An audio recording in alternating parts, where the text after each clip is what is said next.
Welcome to Full Circle. I'm Suzanne McAllister. Coming up in this half hour, we will meet two women who have devoted their lives to ministering to women in prison. But first, we are going to talk to two women who know what it's like to live behind bars.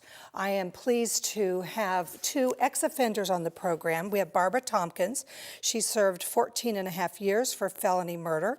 Also joining us, we have Cindy Bradkey, served 26 years, was on death row for murder. And I want to thank you both for coming in and for telling me your story.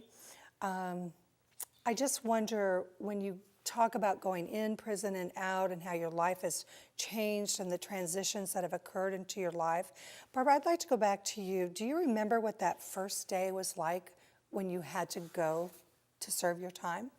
Well, the first day in prison is pretty scary, as are many after that. But, you know, it was pretty devastating because I have 3 children, so leaving them, and I was pretty wrapped up in that at the time. So it was pretty devastating. Sure. And Cindy, I would suspect you had that same kind of reaction? I don't know, I found the Lord in the county jail, and I knew that He was going to take care of me. You know, I found peace. I said, let's do this, and I accepted it, and I fought for a while with the appeals when I got off death row, and I commuted to 60 years. And I occupied my time by going to school, and I worked, and I ended up getting my bachelor's. So I think that's one of the big unknown for many of us who have not had the opportunity to visit a prison or to know someone that's in prison. How do you spend your time? You mentioned, obviously, that you found the Lord before you went into prison and you were able to help that strength help you through. But what were your days like, Barbara? Tell us about that daily routine. Well, I guess there is the false presumption that a lot of people think just people are laying around in prison, but you work every day. You have certain times you have to go to bed. You have certain times that everything's turned back on. You don't necessarily have to get up, but if you have a work assignment, you have to get up.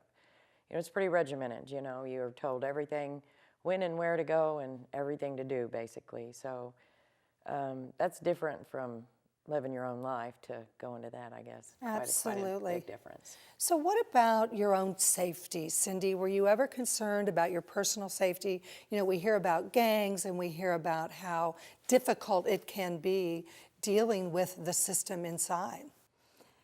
Yeah, when I first walked into the death row unit, they were out having a wreck. It was in the DS and disciplinary segregation area. And I just looked at them and I started crying because they was all looking at me like monkeys in a cage. The movie Cell Block 13 or something, and I thought all that was true, but it's not. You know, it's just, basically you form a new family. So expand on that, because you both knew each other in prison, and Cindy, you've been out for 7 months, and Barbara, you've been out for 7 years. So it was almost like a reunion when the two of you came here today. When we first seen each other, it's like you were never apart, you know, because we know more about each other than most people even know about their families. Because we knew, I mean, our bathrooms were basically open. You know, the whole thing, I mean, there were doors, but you know everything everybody's doing, you know. And you know, you go to groups with these people. You know, the churches bring in a lot of different support groups if you choose to participate in them and things. So you learn about each other. You work through each other's hardships. You work through each other's pains. You know, when my visits were over, it was Cindy that was back at the dorm for me when I would go home, and my family would go on, and you know, it's pretty heartbreaking, you know, to have to leave them, and this was the family that was there for all that. That was the worst part, is the family to leave. Yeah. You know, it was joy to see them, but it was terrible when they had to leave. So did you really feel as though you were left and isolated from the entire world? Yes. Yeah. Yes. When my mother passed away, Barbara was there for me. And then shortly after that, her grandma died. Well, we are going to take a break and we're going to find out about how the Women's Prison Ministries helped give Cindy and Barbara and other women that are incarcerated hope and forgiveness. Don't go away.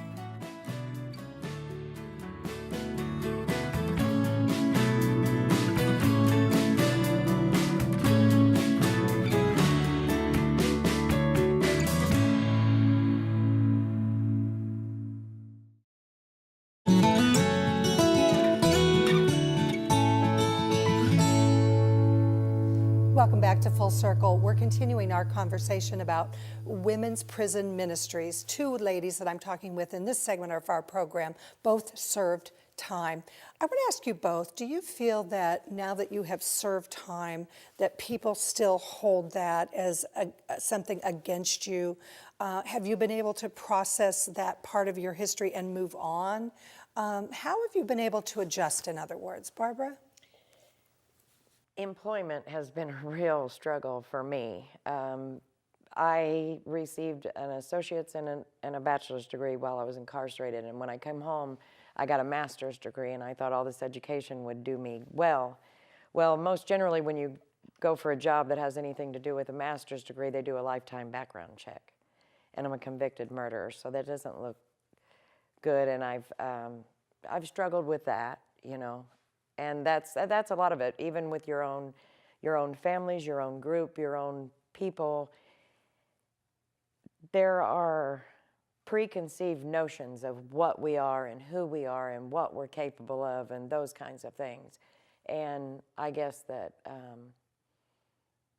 that's a pretty hard one to get past. So Cindy, how have you dealt with that in your own life? I mean, after all, as you said earlier, you were sentenced to death. So probably many of your family members were saying their final goodbyes to you. Yes, they did, and but at first they used to come see me every week, and then after I got commuted over, the visits started getting less and less and less, and I still haven't seen my family since I've been out. You know, I'm not ready to see them because they're very dysfunctional, or they still use, and I can't do that. So when you look back on that moment in time when that crime was committed, do you feel that that was who you are today, or is it almost like a bad dream? Nightmare. Yeah, very surreal, like a nightmare. That what happened on that night has nothing to do with who I am today. And it really has nothing to do with who I'll ever be and who I ever was. Even we were blessed to have a superintendent that believed that we were not, who we were did not equal, our crime did not equal who we were.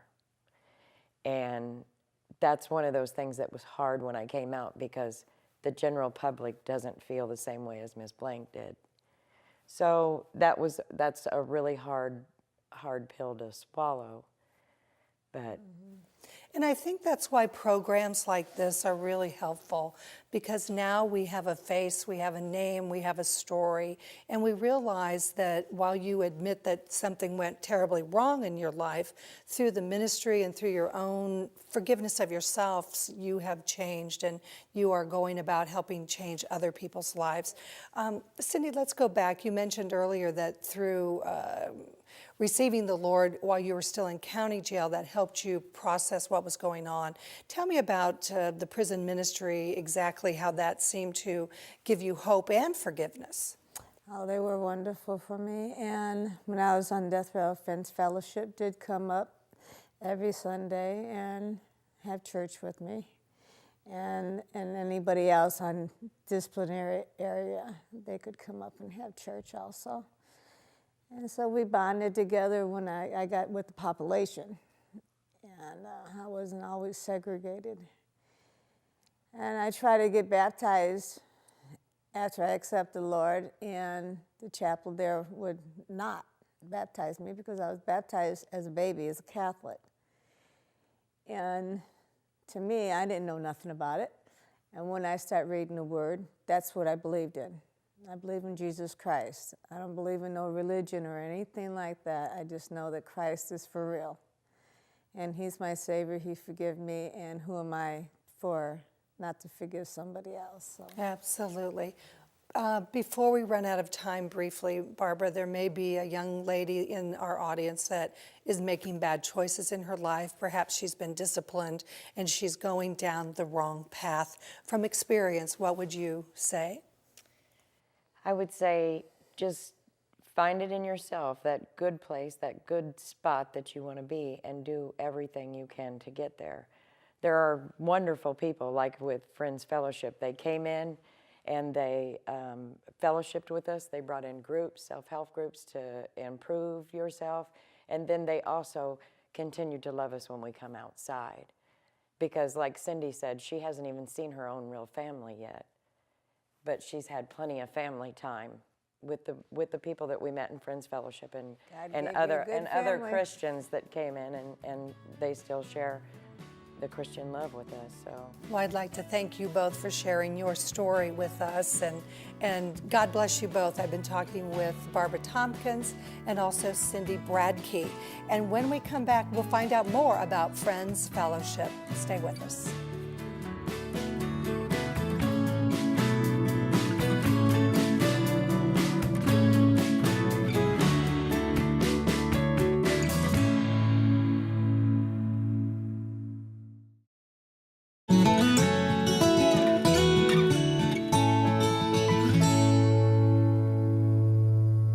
Welcome back to Full Circle. It's my pleasure to welcome Dolores Epps to our program. She is the director of Friends Fellowship. Also, we have Joni Moore, the assistant director. Welcome to both of you. Thank you.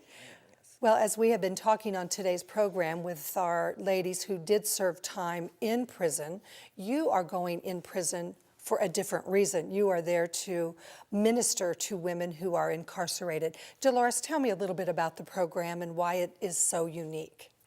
Well, Friends Fellowship has been going into the women's prison in Indiana for over 30 years. And we go to bring hope, bring the love of Jesus Christ, to bring hope to the ladies, to let them know that they are of value, that their crime does not define who they are, and to let them know that they're accepted, you know. And we believe change, you know, is possible as they get to know and have a relationship with the Lord. So we go in to minister to them the truth of Jesus Christ, and we also try to meet some other needs that they have,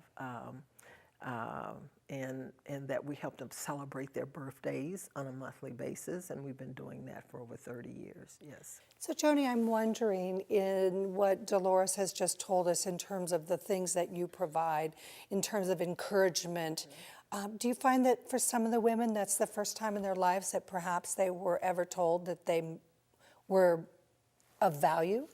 Yeah, I think for many women, that's the first time that they have individuals that actually show that they care.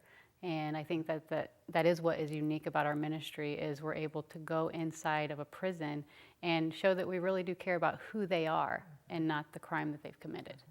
So how do you go about doing that? What you mentioned you celebrate birthdays and you do some of those kinds of things, but what are some other activities that you partake in when you are in that population?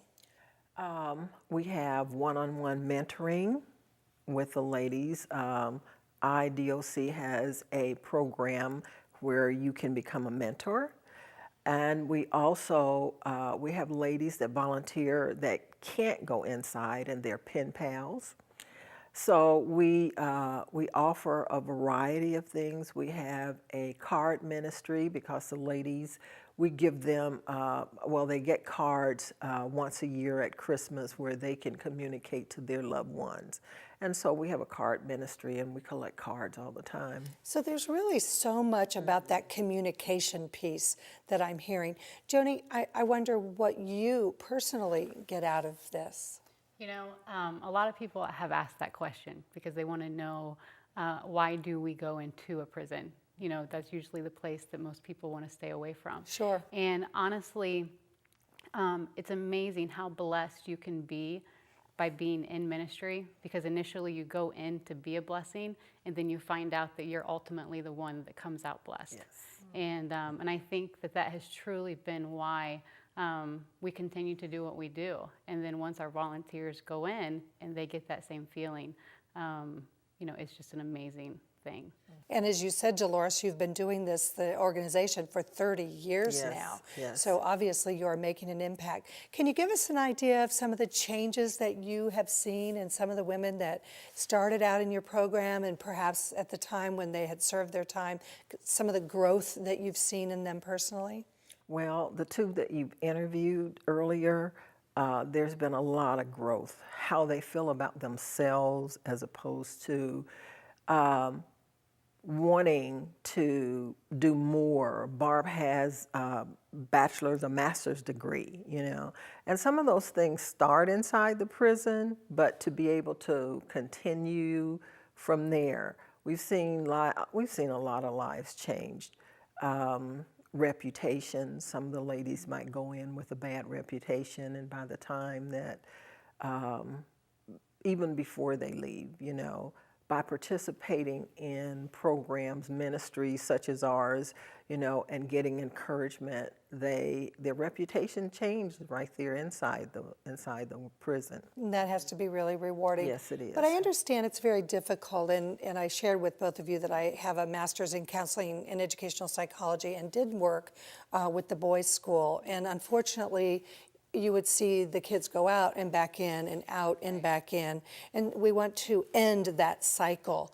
Joni, talk a little bit about the reentry programs and the frustrations of the fact that there are so few reentry programs, transition programs. There are, and there are just so many stipulations that are put in place that I think prevent opportunity. You know, just like we heard, trouble finding a job with multiple degrees.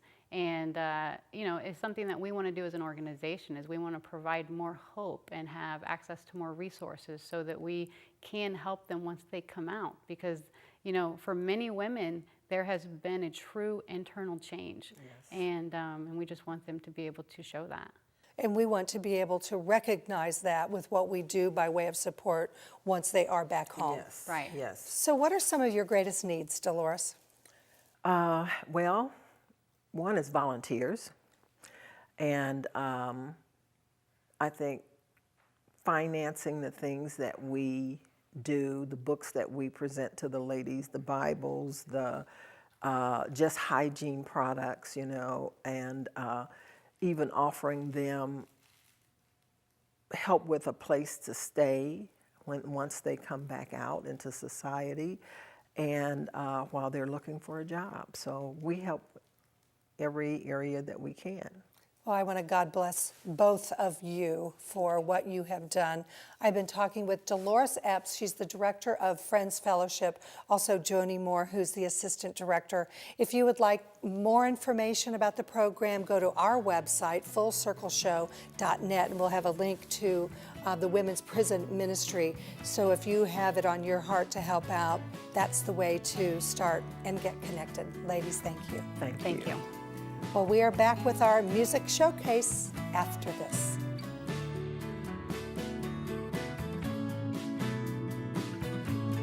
Stay tuned. Musical Showcase is coming up next.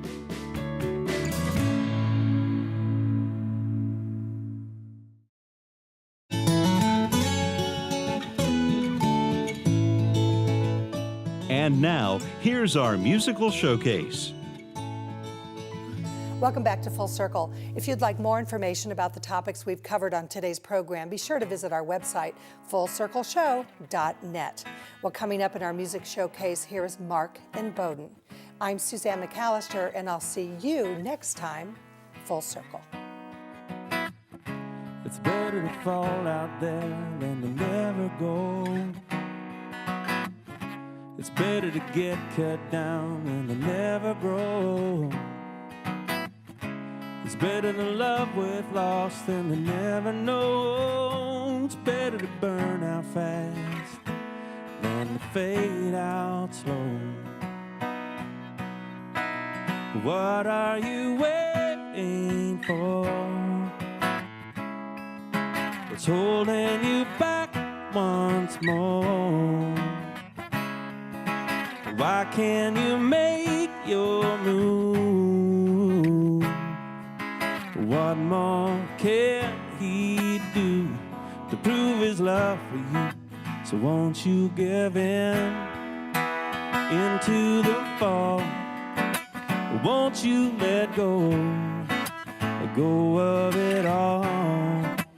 Won't you just stand on the edge of love's great surprise? Won't you let go? Just close your eyes.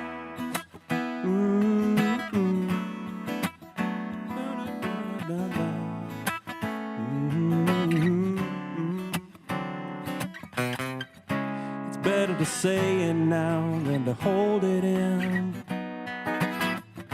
It's better to love somehow than to let your pride win.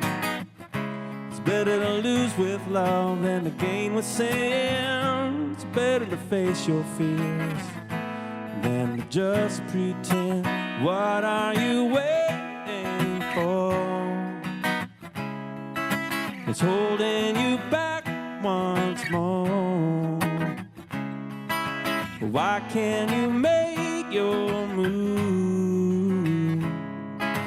What more can he do to prove his love for you? So won't you give in into the fall? Just close your eyes. Go